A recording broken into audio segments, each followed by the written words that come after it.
तो अभी अभी 1,54,000 लोगों का रोजगार कंप्लीट हुआ है। 1,54,000 1,54,000 लोगों का, 1.5 लाख लोगों का रोजगार अभी कंप्लीट हुआ है। एम्प्लॉयमेंट ऑर्डर्स मिल गए, लोगों का रजिस्ट्रेशन हो गया, आगे जॉब में अब उनके ट्रेनिंग के लिए लोग जाने लगे। जैसे ही प्रोसेस कंप्लीट हुआ, नेक्स्ट प्रोसेस चालू हुआ। बहुत लंबे समय से सबकी डिमांड थी कि इसको एनुअल बनाया जाए।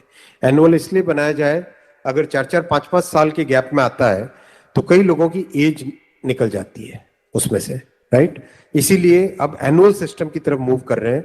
जनवरी में, अप्रैल में, जून में और अक्टूबर में, इन ये चार बड़े चंक है, एएलपी, टेक्निकल, नॉन टेक्निकल और ग्रुप लेवल 1, ये जो 4 बड़ी कैटेगरीज हैं, इन 4 बड़ी कैटेगरीज का साल में 4 हिस्से किए गए कि जनवरी में स्टार्ट करें एक जो एएलपी का, दूसरा टेक्निकल स्टार्ट करें अप्रैल में, नॉन टेक्निकल स्टार्ट करें जून में और अक्टूबर में स्टार्ट करें लेवल 1, और ये साइकिल चलती रहे। इस प्रोसेस पे सारे के सारे कैंडिडेट्स की ये डिमांड लंबे टाइम से रही है कि 4-4 साल का जो फेज होता है, 5 साल का फेज होता है, कई लोग एज बार हो जाते हैं उसमें। एक हर साल आपको अपॉर्चुनिटी मिलती रहेगी तो सबको अपॉर्चुनिटी मिलेगी।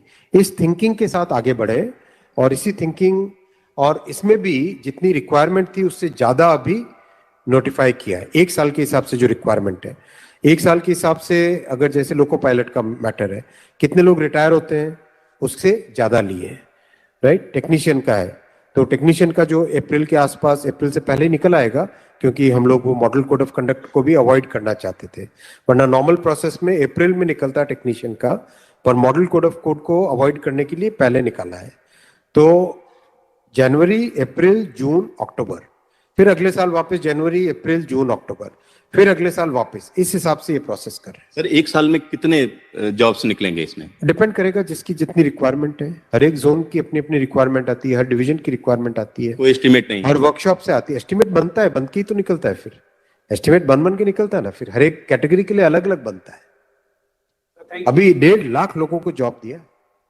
आप सोचो उस एग्जाम की कॉम्प्लेक्सिटी, 500 से ज्यादा शहर, कितनी शिफ्टें, 1000 से ज्यादा शिफ्टें, 15 लैंग्वेजेस, 1-1 करोड़ लोग एप्लीकेशन। कहीं पे कोई कंप्लेंट आई?